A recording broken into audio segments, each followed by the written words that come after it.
The word jihad is mentioned in the Quran about 41 times.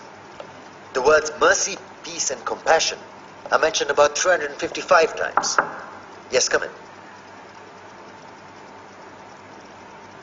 Come on in, Riaz. Sit down, please. Contrary to popular belief in most Western cultures, Islam is a religion that preaches peace and tolerance. Yes, Patricia. If Islam truly is a religion that preaches peace, then how come the world's most troubled spots, the West Bank, Afghanistan, Pakistan, Iraq, they're all plagued with Islamic terrorism? Well, that depends on your definition of terrorism. Some might argue that the U.S. invasions of countries like Iraq and Afghanistan are also acts of terrorism. No, those were acts of war to get rid of despotic regimes. Or a means of getting at a country's oil. Conspiracy theories. Well, may I? Yes, please. Go ahead, Riaz. Mr. Khan is right. I mean, if we're talking about terrorists, the world's biggest terrorists are the white superpowers. Come on now. No, really, stop and think about it. Explain 9/11. Okay. Do you know how many people died in the Twin Towers strike? Around 3,000. And do you have any idea how many people died in the bombing of Afghanistan? Take a wild guess.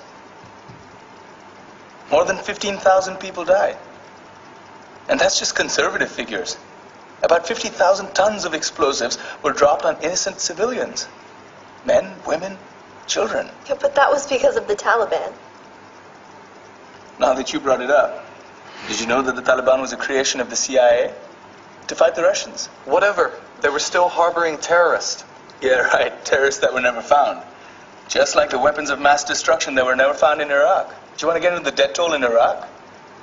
500,000 civilians and counting. And what do Britain and America say when they don't find these weapons?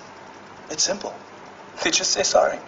And still refuse to relinquish control of these countries. What are you trying to say? What I'm trying to say is that just because you're American, wear a fancy suit, and call yourself the president, doesn't make you any less of a terrorist. I'm saying that if you don't stop meddling in other people's countries, you will face a backlash. If Muslims like you feel that way, then why don't you get out of our country? We will. As soon as you promise to leave ours.